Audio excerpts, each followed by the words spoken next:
Hi, this is Shinta Simon from CaramelTintedLife.com, and you are listening to the Eat Blog Talk podcast.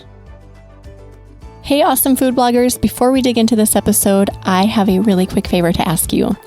Go to your favorite podcast player, go to Eat Blog Talk, scroll down to the bottom where you see the ratings and review section.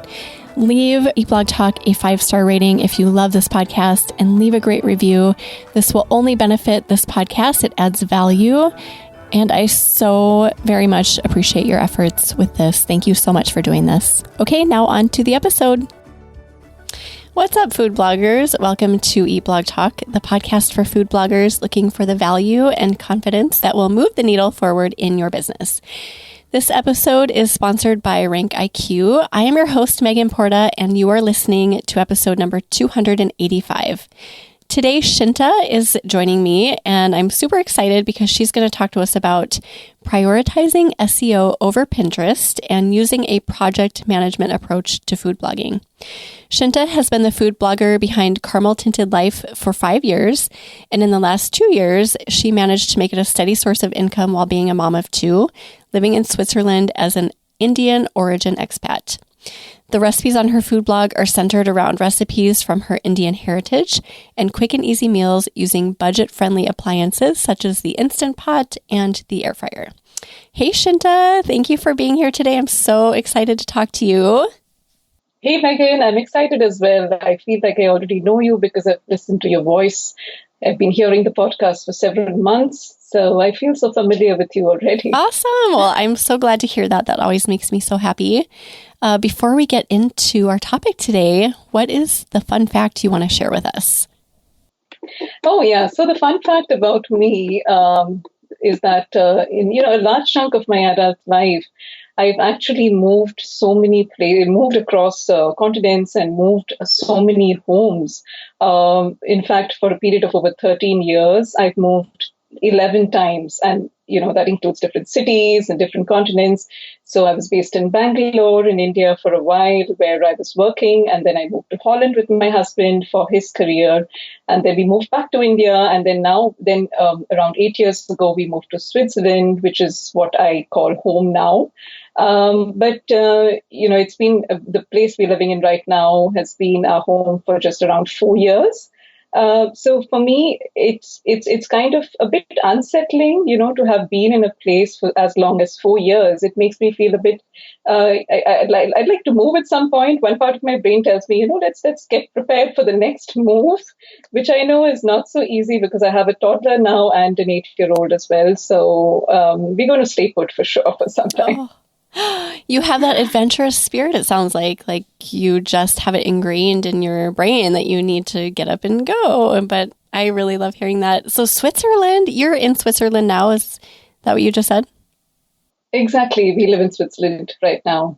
Okay. So I know nothing about Switzerland. What is it like living there? Give me a few details. Oh, it's beautiful. And everybody says that about the country, even people who've just been here as visitors for a short while. But it's a fact, it's beautiful. And no matter where you go, everything is just picture perfect. The place I used to live in before, I had a great view of the Swiss Alps from my window on a clear day. And it's just as they show in the postcards. In fact, it's even better in real life. So it is definitely beautiful. Expat life does have its ups and downs. There is always an issue with not being super comfortable with the language, which is a work in progress for me. But by and large, looking at everything, from the point of view of my kids and as a family, it's been a good ride so far. Oh. I've heard, and I've seen pictures too, of just it being so beautiful. So yeah, thank you for sharing all of that. It's always fun to learn about other places and what it's like. Okay, well, let's talk about SEO today, prioritizing SEO over Pinterest. So would you start by just telling us about how you decided to start prioritizing SEO over Pinterest? What launched you into that decision? Yeah, so At one point when I was working through my blog, I kind of decided to really sit down and get intentional with what I would prioritize in terms of the various tasks. And as you're well aware, a food blogger is always multitasking. There's so much going on in the day-to-day life of a food blogger, right? There's so much we need to be abreast of. We need to be up to date with all of the trends. And there's so much that we're handling that I decided that it was really imperative for me to get focused on a few things. And if it meant that I had to drop the ball down the way on certain things that were not really leading me to my goal, which was to grow traffic, I decided, so be it. And I made that decision to prioritize SEO, I think sometime in 2019, and that was a result of me, going through a lot of resources that were out there, reading up quite a bit, and then being part of different food blogger forums and listening to podcasts such as yours. And that led me to understand that SEO is really the way to go if you want to future-proof your website and make sure that it is sustainable and it has the longevity that you need. If you plan to make food blogging a career in the long term. So I realized down the way that SEO is about so many things, right? It can be overwhelming as well. And I came across this quote at some point which said that content is king, but distribution is queen, and she wears the pants. And that can be said that's the case with SEO as well, right? So SEO is certainly queen, and she definitely wears the pants when it comes to food blogging, right? And SEO is not just like one quick thing. It's not just one thing that you check off your list. It is so much that goes on. There's on-page SEO, there's off-page SEO, there's under-the-hood stuff. And I'm certainly no expert when it comes to SEO, but I've picked up a few tips along the way, and I've realized that on-page SEO, which a lot of us talk about, which it's a cumulative effect of having the right kind of keyword research and making sure that you have long form content, and it's just a small part of the overall picture, right? There's also other things such as off-page SEO that also matters, and so does things that happen under the hood of your blog, such as site speed, and then having the right category structure, and then having the right plugins, and making sure you have a plugin audit, and so on and so forth. And one of the things that really I benefited from was to have a SEO audit with Casey Markey, and I think everybody knows of him in the food blogging world. And that really helped me to decide my way forward when it came to focusing on SEO. So, and then I realized that, a lot of things about SEO actually make a lot of sense. If the goal of a food blogger is to grow traffic eventually, then we look at traffic in two terms, right? We look at it as we look at it as coming from social media, so that would be inorganic traffic, and then organic traffic, which comes largely from Google search. And SEO as a strategy largely actually makes a lot of sense, because if you look at Google has really started to prioritize user experience over and above everything else, right? So, for example, last year, there was this whole conversation going on there was a lot of buzz around core web vitals and what it meant and what food bloggers had to do. And me not being a technical person, I was definitely overwhelmed looking at all of these numbers, and then running my blog through the Google's page speed insights tool, and then seeing everything come up in yellow and red. And aiming for those greens, it seemed to be a bit overwhelming. But then I decided to kind of, tackle it, and I took the help of a whole lot of people around. I took help from a technical team that supports me with my blog, with the technical aspects of my blog. I took the help of the people behind my team, which is Feast Design, and they have a lot of great free resources on their website, on their blog, which kind of help bloggers to work their way towards attaining the green sort of score on Core Web Vitals. I also had a lot of help from Mediavine's support team. And ultimately, I did spend a lot of time working towards Core Web Vitals and improving them both for mobile and for desktop.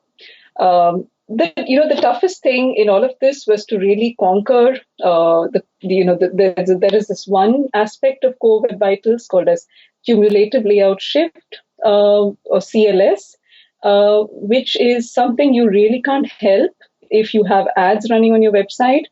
And so that took me a really long time to work towards, but I did see results and I did see improvements happening when, I really dug into it and took the help of these experts to sort of help me reach that green, marker on my page speed insights. And while all of this can seem to be overwhelming, and we do know that Google does have its core updates and so many algorithmic shifts, and nobody really knows whether one day something pops up and then Google decides that what you've been doing so far isn't right, and then suddenly you see a big dip in traffic. But I've realized that at the end of the day, what really happens with Google is that they just want to prioritize user experience. So it's just common sense, right? What Google wants is it wants fresh content and it wants you to update your content on a regular basis. It doesn't want you to keyword stuff, which is something that a lot of several years ago, a lot of bloggers were doing, which was to stuff keywords in their content. And this was something when I was guilty of doing, way back in the day. And then Google changed its algorithms, and now it just makes sense to not. It doesn't. It is detrimental to your, to your rankings if you start to stuff your content with keywords. So all of this makes real sense. And then mobile friendliness, because Google treats has a mobile first approach. So if it just makes more sense that bloggers start to optimize their content for a mobile first approach, because so many more users access the internet from mobile devices than desktop nowadays. So a lot of it really makes sense in the long term. If you decide to prioritize social media as a means of growing your traffic over Google, I feel that that could be harmful in the long run, because you will be at the whims. You will be subject to the whims and fancies of social media algorithms, which are constantly changing. And you never really know how how your Instagram is going to go. And Pinterest, we've seen so much happening, and Pinterest has been pretty up and down, the last 1 year, right? So much of it has been changing that I think that the best way forward would be to really throw your weight behind SEO, and it does reward you in the long term. And even if you are a small blogger, even if you're just setting foot into the big bad world of food blogging, you can outrank the heavyweights if you do certain things correctly, and if you aim to, improve user experience at the end of the day. So that's why I feel that, we use the word future proofing. That's why I feel that SEO just makes sense, in the long term. Oh my gosh, you said so many good things. I loved everything and I agree with everything you said. I think it's only wise to, in this day, to prioritize SEO. It didn't used to be like that. How much focus do you put on Pinterest and social media? Do you put any focus or do you just ignore it? What is your strategy with that? So Pinterest has been something that has been a difficult horse for me to tame. Yeah. So I've been a bit of a late bloomer in the Pinterest world. So I started off with Pinterest, I think, back in 2018 or something, probably late 2017.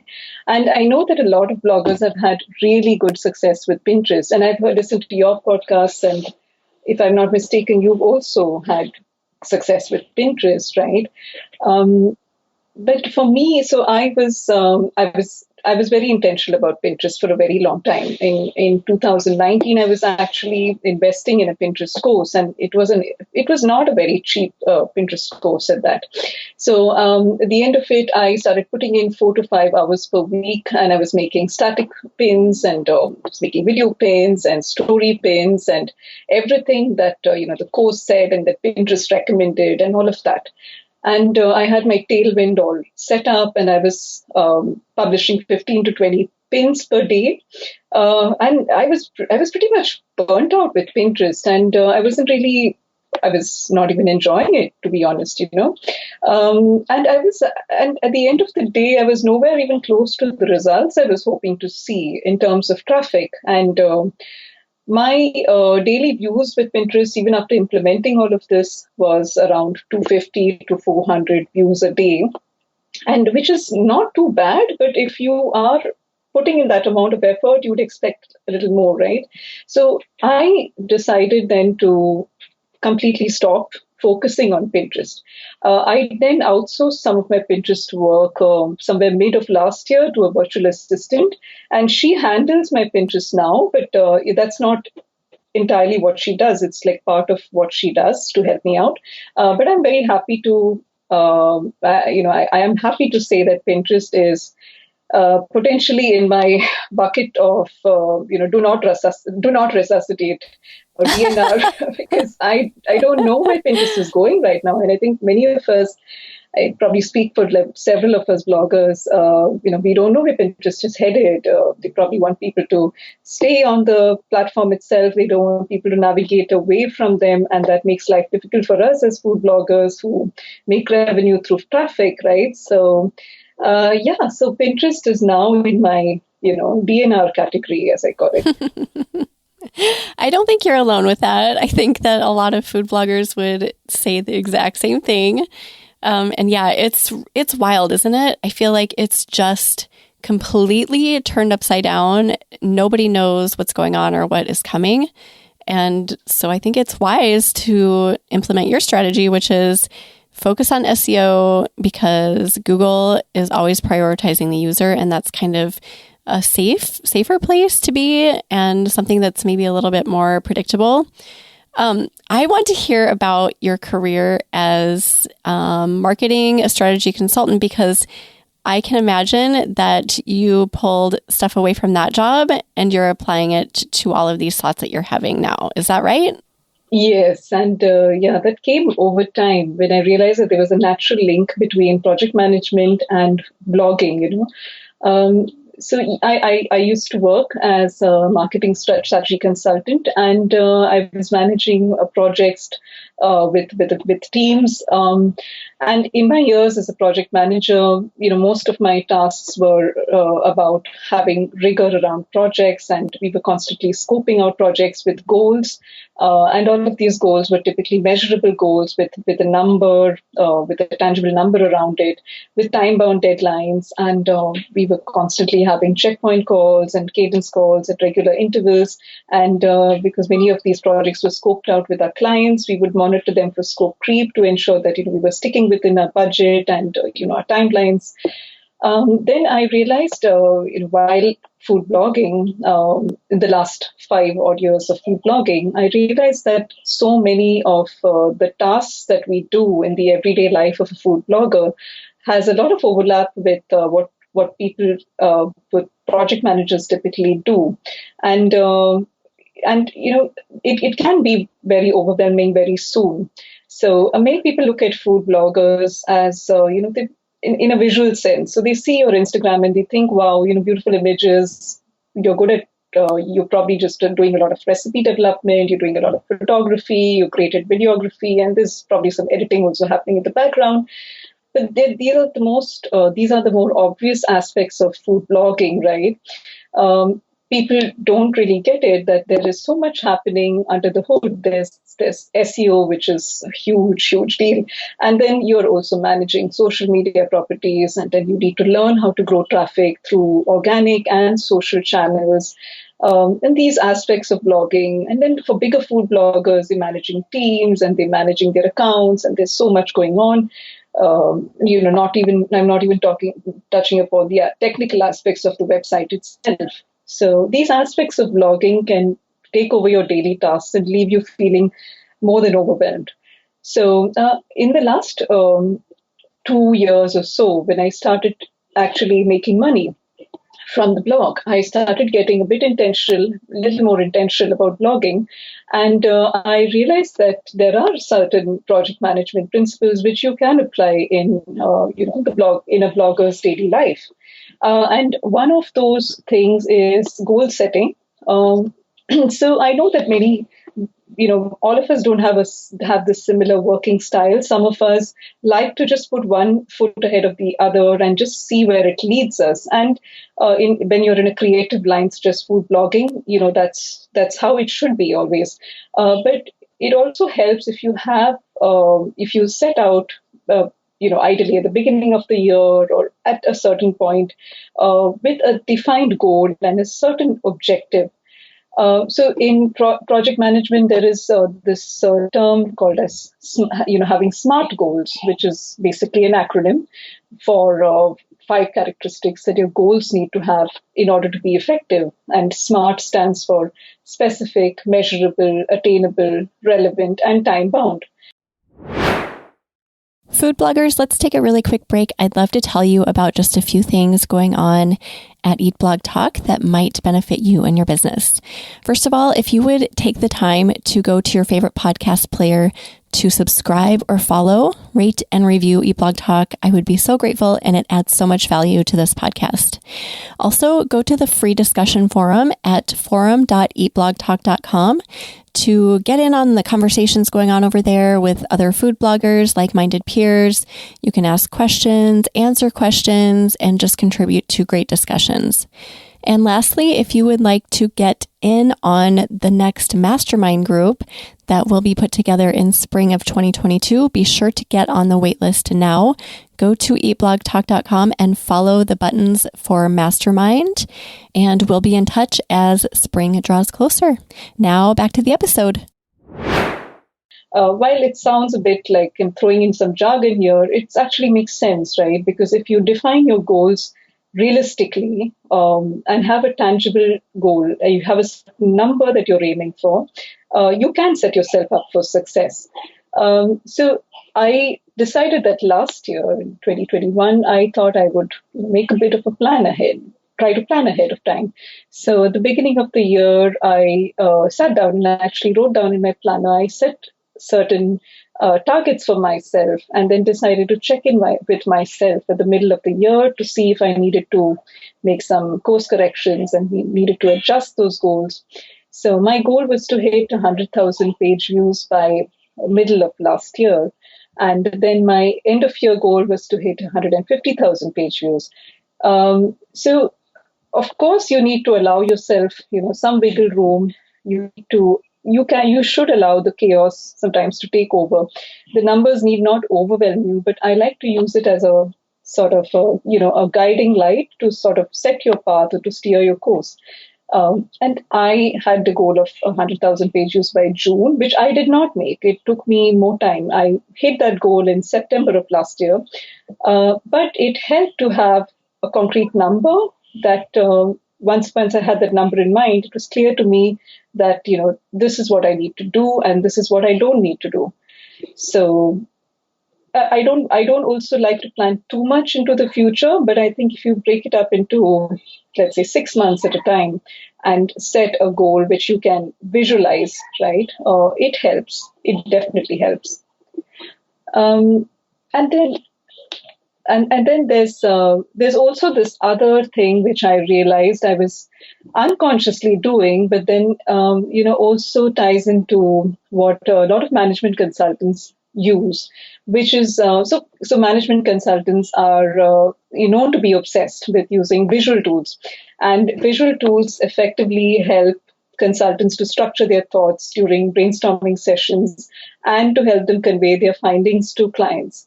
And one such tool is the 2x2 matrix, which is a visual tool that helps consultants to make certain decisions. And I was unconsciously moving towards this path, but then I realized that this is somewhere, there was an overlap between what I was doing and this matrix, or this visual matrix that consultants usually use. So the tool I'm talking about is what I would like to call an effort versus impact matrix. All right. So visually, it would look like a 2 by 2 matrix where there are 4 quadrants, and you're basically plotting your effort on one axis and you're plotting your impact on the other. All right. So you have 4 quadrants. There's one where your tasks are basically low on effort and low on impact. And then there's another where your tasks are low on effort and impact. And then there are the quick wins, which are low on effort and high on impact. And then there are the things that you need to dedicate more time for, which are high on effort, but give you good results and high on impact. So in my head, the way I saw it was that something like Pinterest was in the high effort and low impact quadrant because I was effectively putting in so much of my time into it, but I wasn't really seeing the kind of progress that I hoped for. So like I mentioned a while ago, I was getting around 250 odd page views a day when I was putting in 4 to 5 hours a week doing all of that work for Pinterest. And then I stopped doing most of it entirely. And, today I still get around 250 odd views. It hasn't really tanked despite me not doing anything. So I'm happy to put Pinterest in the bucket of, high effort and low impact. And I don't really want to focus on that too much right now. Then there's the low effort and low impact quadrant for me, which is, for me, that's Instagram. So it's low impact in the sense that Instagram doesn't really give me the kind of page views that I would like because page views is ultimately my goal. So I treat Instagram as a means to flex my creative muscles in a way. And I like to do it. It's a lot of fun. I use it to get inspiration. Like if I'm running out of ideas, I'll just go to the explore page and I look for reels, and that really fires me up. Let's make this thing, or let's try this recipe. Or if I'm in a rut, it inspires me. So Instagram is a lot of fun, but yes, it doesn't lead me to that goal, which is high page views, right? But it's low on effort and it's fun, so I let it go. I just do it. Then there's the quadrant where there's low effort and there's high impact, and for me that's Facebook groups. So Facebook groups has been a source of good traffic. I see massive spikes of traffic whenever I post in certain Facebook groups. And you can hit pay dirt if you post in certain Facebook groups, and suddenly you'll see your traffic spiking, and it's really low on effort, right? So low effort and high impact because it takes you literally 5 minutes to just put a Facebook post in, let's say, 5 different Facebook groups. And if they really click and if they take off, you see a massive amount of traffic the next day. So, of course, it is not strategic. It is not a sustainable thing that you can do. In order to get that win, you would have to be posting every single day, and it can be spammy to so many readers, right? So you have to be a bit careful. But I put it in my bucket of high impact and low effort.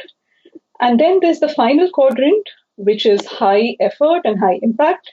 And for me, that's definitely SEO, because if you're playing the long game, then SEO is what you need to focus on. And as we all know, it's sum of several different things. You need to work on it consistently. It's a continuous improvement that you need to be doing all the time. And it is definitely high on effort, but in the long run, it will deliver the kind of impact that you're looking for.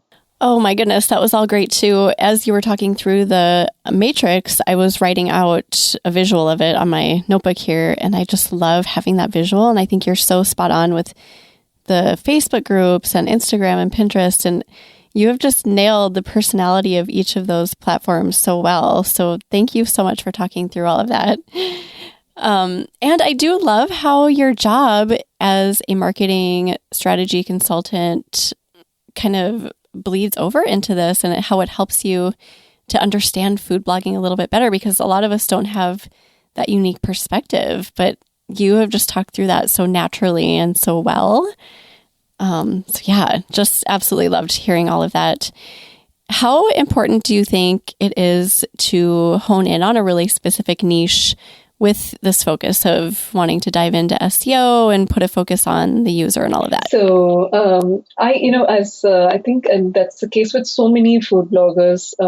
I started my blog in 2016, and it was really a hobby blog, and I was really writing recipes for the purpose of journaling them, for posterity, and more than anything else.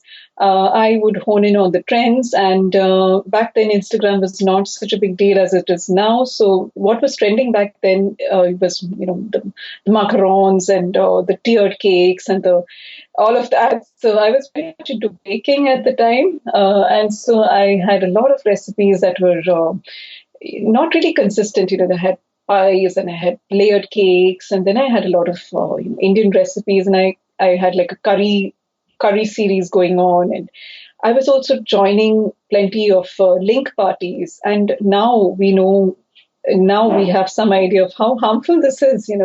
Like joining link parties is really detrimental when it comes to SEO, because when you're linking very unnaturally, it doesn't do you good in terms of Google ranking, right? So I was more focused on that sort of nurturing blog of friendships and then commenting on each other's pages, and I was blogging as a hobby, right? Then over the years, I learned that I needed to trim my content, make it leaner, and make it more focused, and streamline the blogs if I had to make this some kind of a source of revenue, and perhaps make it my career in the future.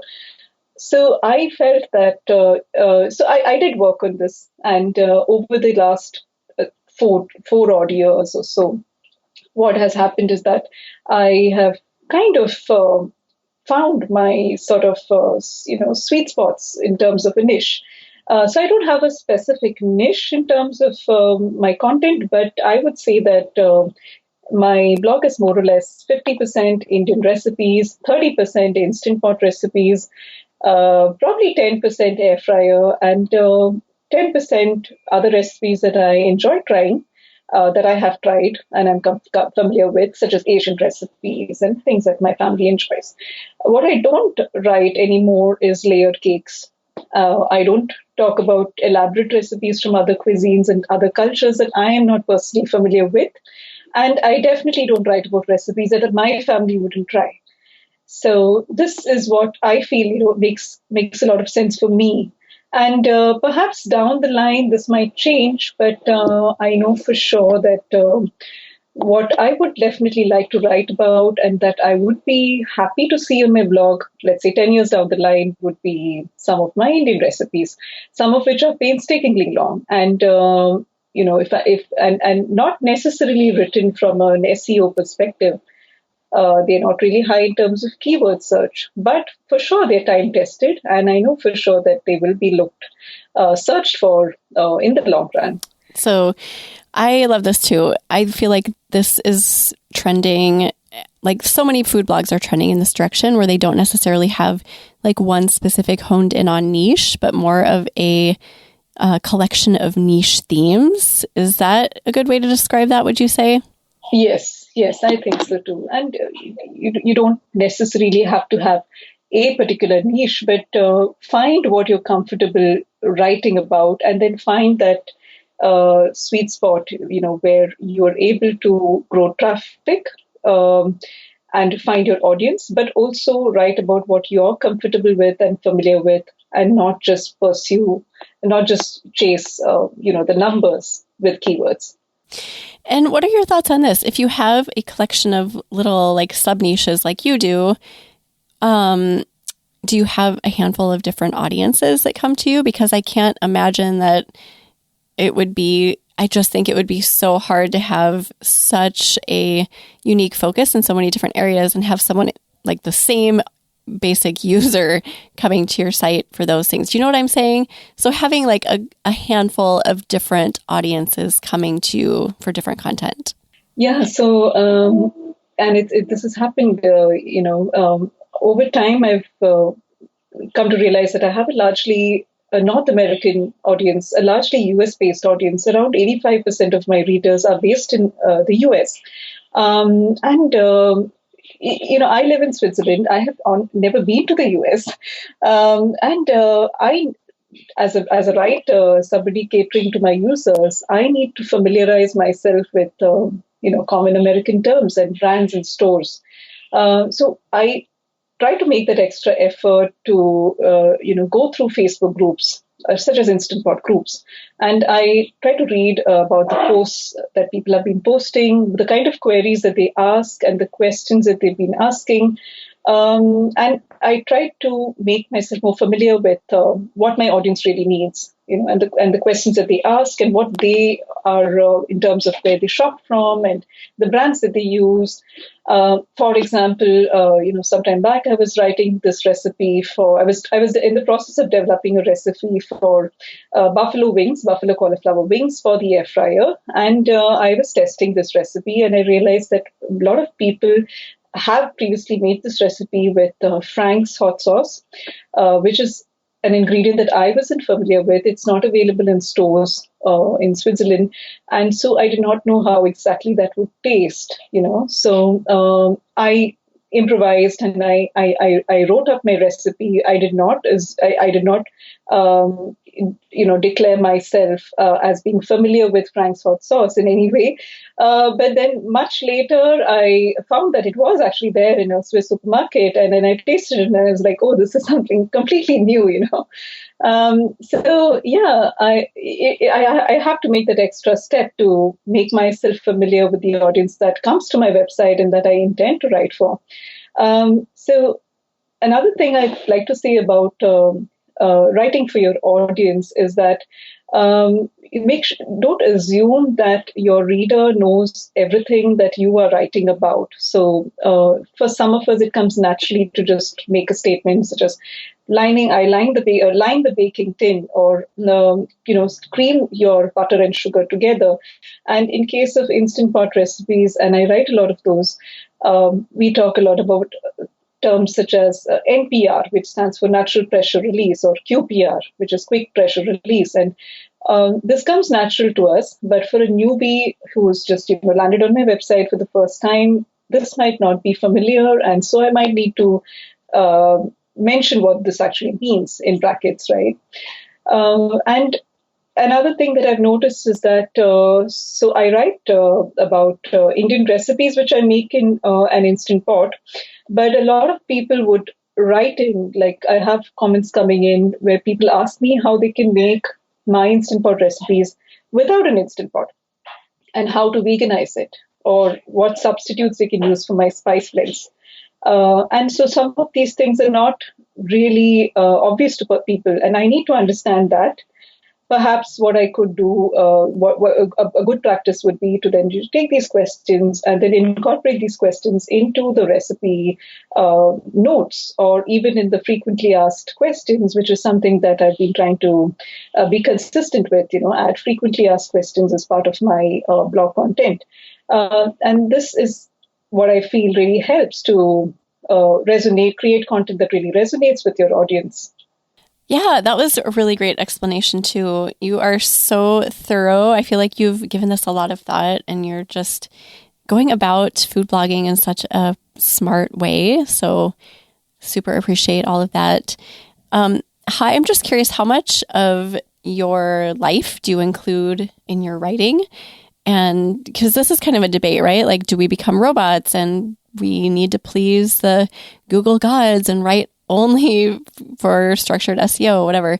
How do you balance that? That's a good question. Yeah, so I think it very often we get tempted to get carried away with looking at keywords, and if you get a bit into the whole SEO, part of writing for your blog, you do tend to get caught up in trending keywords, and then effectively you're just looking for those low hanging fruit in the keyword world, so to speak, because you're just chasing those keywords because that gives you that big spike in traffic that you desperately need. But I would say try not to get caught up in those keywords which are super trendy. And even with gadgets that are trending at the moment, and I know that's difficult because I do write about gadgets, right? I write about instant pot recipes and air fryers as well. But then I try to bring a sense of my background and myself as a person when I talk about my love for Indian recipes. And I have a lot of them on my blog. And like I said earlier, these are recipes that will definitely stand the test of time. And I try to bring a bit of, I wouldn't say, things that happen in my daily life, but like my background. For example, I'll always remember the taste of this dum biryani that I had, growing up in India, for example. I would try to add a bit of my experience with, growing up eating that food that I'm familiar with in the blog. So I do try to achieve that sort of a balance, and I feel like it is very tempting, to chase after keywords or having a keywords only approach in terms of food blogging. There's no doubt that things like air fryer is trending for sure, and I have been tapping into that trend, and I love my air fryer. There's no doubt about it. But if you remain true to your brand, to your personality and what you think you would be making and cooking, 10 years down the line, what your family would be eating 10 years down the line, what your readers would be reading 10 years down the line, then you have essentially future-proofed your blog. Oh, use that word again. I love that. Just future-proofing. And it's like we talk about it, and it's not super easy to do that, to find that balance between being a human and taking out your experiences with food and also writing for SEO. But the more you get into it, I found, the more likely you're able to find that balance. But starting out as a new food blogger, I just feel like that concept is really difficult to wrap your head around. Yeah, absolutely. Thank you, Shinta, for all of this. Do you have any final words on why SEO is great for future-proofing your content and your website? Why SEO is great? It's a bit of a struggle if you're getting into it initially, because you need to have patience to see, how it plays out eventually, and it does take time, but you will see the results. And for me, I did see the results. It took me a while, though. I was reading different aspects of SEO and how how that would make how it would add improvements to my traffic. Keeping traffic as my goal always, yeah. And then I did have, and what really helped me was to have a SEO audit with Casey Markey, and that also opened my eyes to so many things which actually made perfect sense. And I think a lot of SEO is really rooted in common sense, right? If you have your user on top of your mind, you're essentially writing for them. So if you're writing for your user, then really nothing else should matter. So I think that is a great strategy and pretty commonsensical approach to use if you're aiming for, long-term growth. Great words to end on. Thank you so much today for joining me. It's been such a pleasure to talk to you and just hear all of this knowledge that you have and just the way you've kind of navigated through food blogging. I am just fascinated by it. So thank you so much for being here, Shinta. Oh, it's been a pleasure, Megan. Thank you so much. Yeah, yes. Do you have a favorite quote or words of inspiration to end with today? Yes, for sure. So the quote I'd like to share is, don't be afraid to give up the good to go for the great. And that, I think, is something that I had to accept because for a while, I was dabbling in a lot of things, and I realized that I have limited time and resources like a lot of us do. So if you have to give up on something, and if you have worked on things, and you're at the point where you're wise enough to use your own judgment and realize that certain things don't really work, it's best to give up and move forward, and then aim for, have a long-term goal in mind, and then just go for it. Great way to end. We will put together a show notes page for you, Shinta. So if you or anyone else wants to go peek at those, you can head over to eatblogtalk.com/Caramel Tinted Life. Love the name of your website, by the way. It's so great. Why don't you, while we're talking about it, why don't you tell everyone where they can find you online and on social media and everywhere else? So you can find me at www.carameltintedlife.com, and I use the same handle for my Instagram and for my Pinterest and for my Facebook as well. Awesome. Well, thank you again for being here, Shinta. And thank you for listening today, food bloggers. I will see you in the next episode. We're glad you could join us on this episode of Eat Blog Talk. For more resources based on today's discussion, as well as show notes and an opportunity to be on a future episode of the show, be sure to head to eatblogtalk.com. If you feel that hunger for information, we'll be here to feed you on Eat Blog Talk.